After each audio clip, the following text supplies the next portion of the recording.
Hey, what's up, everybody? My name is Jorge Castillo. I'm here with Dodgers beat writer Jack Harris and the great columnist Bill Plaschke. I want to scream! I want to scream! Can you believe this? He can't believe How are it. you all so calm? This is unbelievable. This is the biggest disappointment in Dodger history. The worst on-field moment in the history of this franchise. To lose to the San Diego freaking Padres after having the best record in baseball, the better record than all but 3 other teams in Major League history.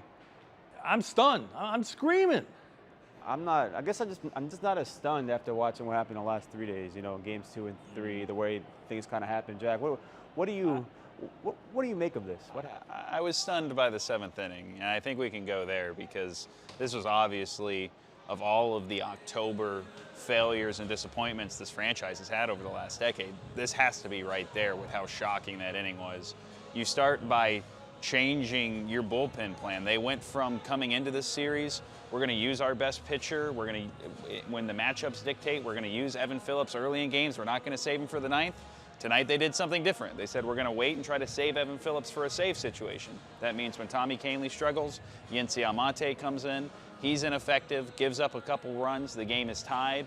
And then the worst moment of all, which is the Padres have Jake Cronenworth at the plate, a left-handed hitter. The Dodgers have Alex Vezia, their best left-handed reliever, warming up in the bullpen. Dave Roberts wants to give Alex Vezia a few more moments to get warm. So the dugout signals for a pickoff to first base where Juan Soto is after he had just tied the game with a single. The sign somewhere gets missed between Will Smith or Yency Almonte, but instead of a pickoff, he throws a pitch. It's a ball. Now Dave Roberts has to make a mid-at-bat pitching change in the at-bat that ultimately decides their season. It does not get worse than that in terms of just baseball on-field incompetence. Like, that is a simple procedure that they couldn't execute in the biggest moment of their season. Roberts said the sign got missed. It got lost in translation. They've got 1 million coaches, 1 million advisors. They've got them everywhere. They got a game planning coach. How can anything get lost in translation with this team? How can they act like a high school team during the biggest moment of their season? It's such a failure from top to bottom, and we're so sick of it. This loss, this elimination comes down to that, and that's going to be a really tough pill to swallow and lead to, I think, a lot of tough decisions and conversations to be made in the next coming days here, because after this, I think you have to really go top up and evaluate everything about how this franchise is running, especially when it comes to October. Yeah, you know, these guys, they talk a lot about, you know, this is a crapshoot, small sample size in October, anything can happen. Now we have a 10-year sample size of this team in October. And the only time they won the World Series was when the season was unlike any other. And there's an asterisk by that that's getting bigger and bigger and bigger every year. 2020 seems like a fluke.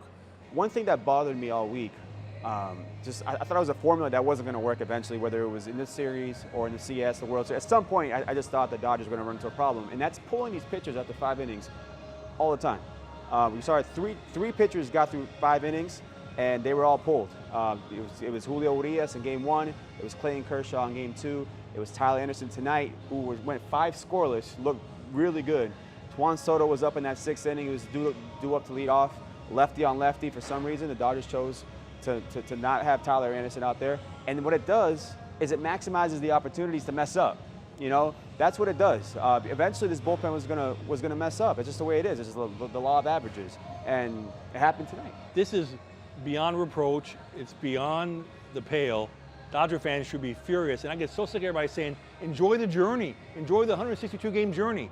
Well, if it's gonna end like this, like it does every year, the hell of that journey. And I know one guy who's not leaving, but who should be embarrassed is Mookie Betts. Mookie Betts gets treated with kid gloves.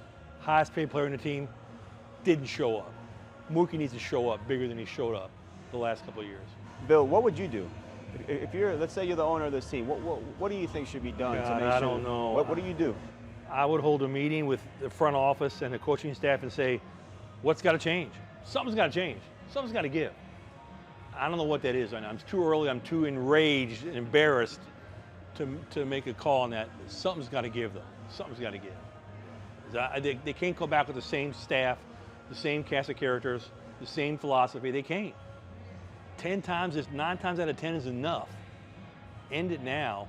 Become a real championship baseball team like you should be. I'm sure he'll figure something out in the next couple of days as to what he thinks the Dodgers should do. He always does. But I appreciate you guys following us along. We'll have more for you guys at LATimes.com and that newspaper every day. So signing off, Jack Harris, Bill Plaschke, Jorge Castillo. Thank you guys.